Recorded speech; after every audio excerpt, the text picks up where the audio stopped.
Over the years, I have been asked many times, why did you start karate, and how did it all begin? So as we are all here in lockdown, I thought I could write a brief background, and try my best in such a short time to shed some light on these questions. The following are merely a selection of some of my thoughts, ramblings and memories relating to my encounter with the practice. To be quite honest, I'm not exactly sure why karate was to be so important to me in the early days. On reflection, I guess it was a vehicle that I could use to get some form of structure into my life. I was absorbed in the training. It would provide the scaffolding both physically and mentally that would enable me to cope with the life I found myself in, and eventually assist me in finding a greater understanding of who I am. I was passionate about the practice. I wanted to get to the raw bones of who I really was. Whilst this newfound obsession gave me health and well-being, I became more aware of myself and began continuously questioning what the purpose of my existence was really all about. Also, I wasn't completely balanced in my lifestyle. The intense training took its toll on my family. I should have given them more time, for which I deeply regret. This is why I always used to offer a suggestion to those I trained with. Our priority must be family, work, karate. I'm very aware that from time to time, I have a tendency to wander off track and ramble on. So I will do my best to keep it short and stick with the subject. Of course, those listening will have their own views on what I have said, and are welcome, and indeed encouraged to reject them. After all, who am I? I am a beginner. So how did it all begin? My initial introduction to karate started in the late 70s. I heard loud shouting coming from a sports hall in Hove. I found myself watching a karate class. It was loud, and fast-moving. At that time, I had no idea of the enormous depth, variety, interpretations, styles, and philosophies of karate that were held. I was lost in those few moments, as if time stood still. The teacher at that session, I later found out, was Sensei Ron Silverthorne. The class was aggressive and at times violent. However, it must have made an impact on me. Later, over the years, I was to get to know Sensei Ron a little better. It is fair to say that I didn't always understand or agree with his unique methods and approach to the training. A deeper and much broader understanding of karate and its different aspects came about when I first discovered Kyoshi Reese Williams. It was clear that Reese, who is such a gentle man, shared the same philosophy of this art as I did.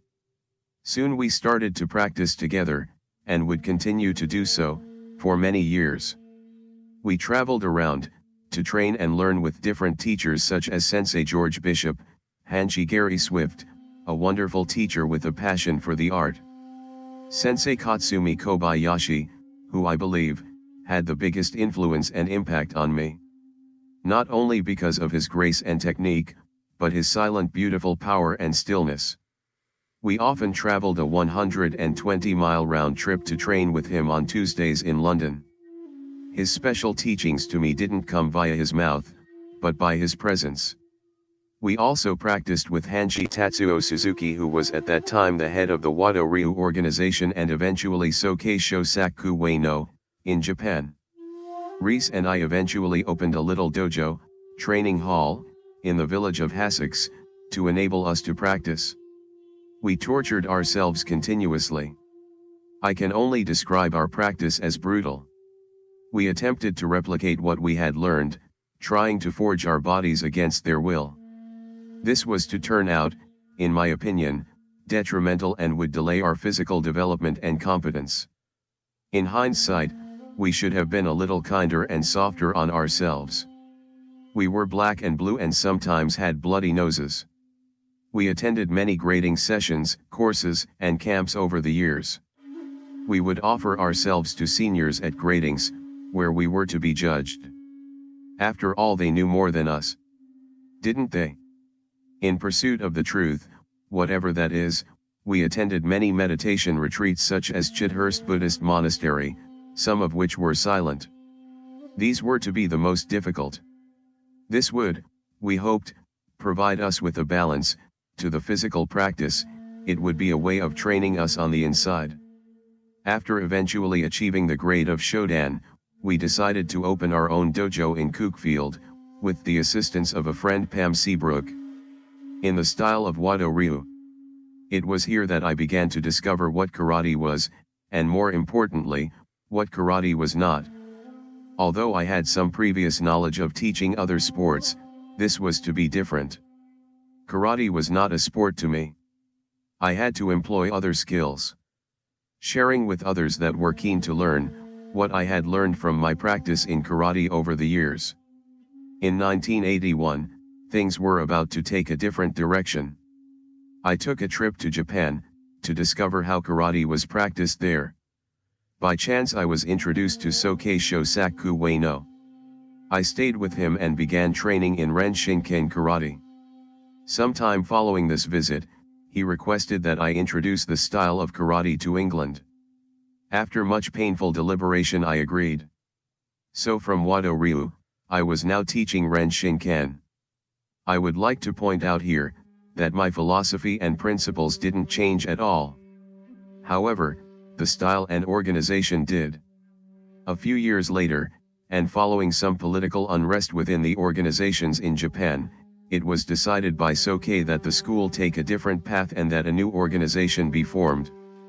It was named, Reiwa Ryu. Ryu Shinken Karate Do. Over the years, I have tried to share my core beliefs and philosophy on this art.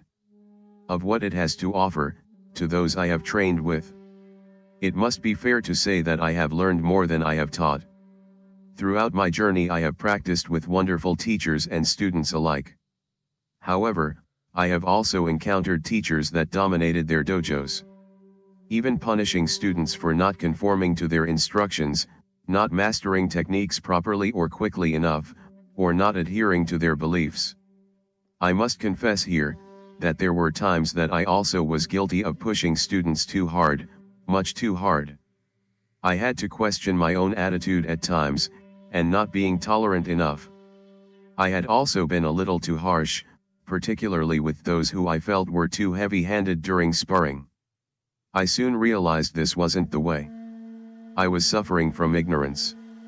I wasn't as aware as I thought I was. Someone once said, "We teach best what we most need to learn."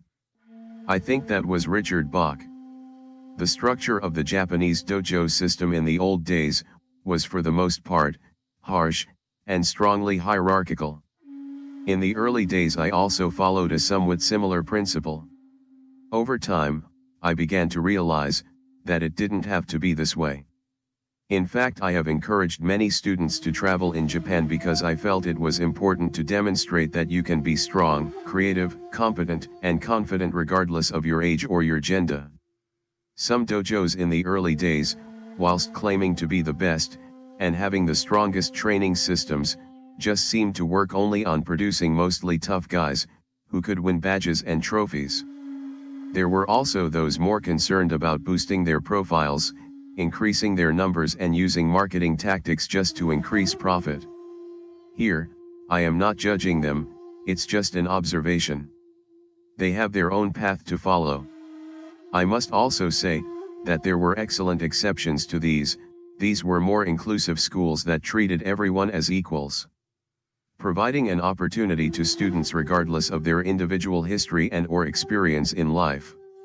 This was our model. I did not really feel that this harsh approach led to self-development of the individual. I am glad to see that the school I was part of still continues to promote and develop these core values. Insight. So where does insight come from? Someone once asked me. Well, just following exactly what the teacher says without self-examination, is not likely to lead to insight or self-realization, I replied. Of course, having controls and a structure for lessons are necessary and indeed, important. Generally, students are normally encouraged and required to do exactly as the teacher asks immediately, usually for safety reasons. But the student should also be given the time and opportunity to reflect on what and why they're doing it, and of course what is required of them.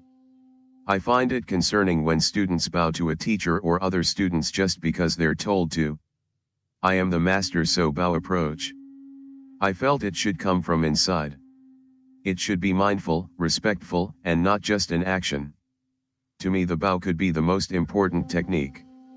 Is a jumping kick, a block, or breaking a piece of wood more important? I cringe when I see students and teachers doing an excuse for a bow. This ungraceful quick bend at the waist, sticking their fist out and making a grunt at the same time. Why bother bowing? Why waste time bowing? Sorry, did you notice me making judgments of others there?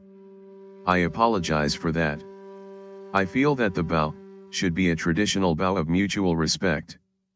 Perhaps in days gone by you were encouraged to worship your master in this way, regardless of how they treated you. I am fondly reminded of the time when running a class at a venue with view to booking it in future, only to be informed the following day by the organizers that we would not be able to. When I politely inquired as to why, I was told that we noticed you were bowing to each other. Here we are a Christian organization, and therefore, we are only permitted to bow to God. Over the years, whilst using the same basic framework and structure to the training, we adopted a different approach, a more organic method. Students were encouraged to think about what they were actually doing, and why they were doing it. All students and teachers are different. My way wasn't necessarily the right way for them. Of course, if this is their realization, they must take a different path. Some students and teachers are not interested in exploring wider areas of the training. In fact, some just want to be told what to do, rather than have to think about it. After all, karate is about doing, isn't it? As a teacher, I did question myself a lot. Who was I to lead? What do I know they didn't know? Of course, the answer was nothing. I didn't know more than they did. So many different schools and styles of karate have been introduced in the last few decades. Some present themselves as the best, the ultimate fighting systems, who are able to produce world champions. They were the biggest and the best. In those early days we often reflected on the theory of teaching for profit, and for us it almost became a taboo subject. Who were we to charge people? All we mainly wanted to do was to train and to allow others to train with us. I was very naive at this time. Training for us wasn't about profit. However, it became clear that being part of a bigger organization needed funds to operate. The school has continued to develop. We now know that as students, we understand why we bow. A gesture, an acknowledgement, that we are present and committed to our practice. Firstly, we are bowing to ourselves. Secondly, it is a symbol of respect to ourselves and a show of respect for those who are in front and behind us. They are sharing the journey too. I used to say, when you train, stay there, stay right there, in the moment, be focused. The mind is like a light switch. Once you bow, the switch is turned on. Focus. Put your heart and soul into each movement. The switch is not turned off until you bow again. We often reflected on the use of the term karate-do, the mindful way of karate, as opposed to just using the term karate, which some refer to as a sport. I guess it's about what you wish to seek through your training. A memory comes to mind. I attended Crystal Palace National Sports Centre. The event was Japan versus England, Scotland and Wales. Whilst waiting for the finals to begin, I took a walk on the upper gallery, wondering if I would recognize anyone. There were screens laid out between the competitors and the spectators. I wandered over and looked in. What I saw is still in my memory today. To the left, I saw the British team members bouncing around, sparring, stretching, coaches with stopwatches around their necks checking their notes, joking with their teams. On the other side were the Japanese team. They were kneeling down, in a line, silent and still. Who won the competition, I hear you ask? The British did. The question is, what did they really win? To me it's Quite simple, your only real battle is with yourself. It is you that you are competing with, not with other people, not with other students, not with the teachers. They, or I, are no better than you are. They may appear to be, but they are simply just mirrors in which if you choose to, and if you are lucky enough, you may just catch a glimpse, an understanding, or even an insight into who you are, yourself. If we make the mistake of comparing ourselves with the teachers or other students, we may be missing the point. Just focus on yourself. We have tried to emphasize that Karate-Do, whilst it is a martial art, is not just a system of self-defense. Of course it has its benefits in this respect, but I emphasize it is not the ultimate fighting art, as sometimes portrayed.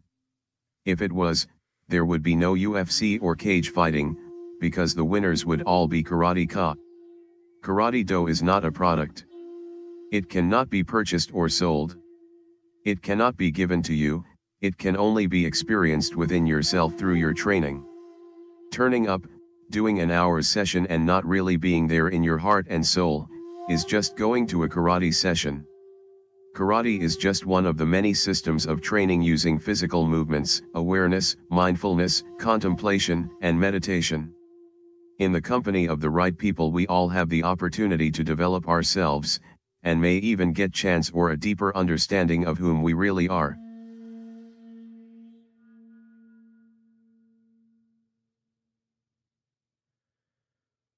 I realize again that I am rambling on, so I will come to an end. I have so many strange, incredible, amazing, and wonderful experiences to relate here that would take hours, days or weeks to share. I also haven't mentioned or named all those wonderful, wise and scary people I have come across and trained with. I'm sure they know who they are. But this was not the task. It was just to provide a short overview of how some of it all started. In the past, I often referred to our school as a jewel that was created, fashioned, and polished by those dedicated students and teachers whom I have admired and respected so dearly throughout all these years. I am so pleased to see that the jewel is shining even more brightly these days. This is undoubtedly due to the commitment and dedication those that share the path. After reading these ramblings back, I see I have jumped around quite a bit. However, I hope it answers some of the questions asked. I also used to sometimes say, now forget everything I've ever told you, and find your own way. You can do the same with what I have said here. Finally, I would to thank all and everyone I have ever trained with, including those have found their own way. For without these experiences I would not be able to sit here and remember and reflect such wonderful times that this insight has given me. I would also like to thank Kyoshi, Piero Barba, who took on the heavy banner and now heads the school with the support of such a dedicated team. 龍神君、黙想により反省を忘れず、礼儀により感謝を忘れず、姿勢や言葉は常に模範となるべし。初心を忘れず、弓道精神を高めるべし。信仰を注ぎ、人格完成に努めるべし。練習により不屈な精神と強靭な身体を作るべし。弦よりも体をもって真理を清めるべし。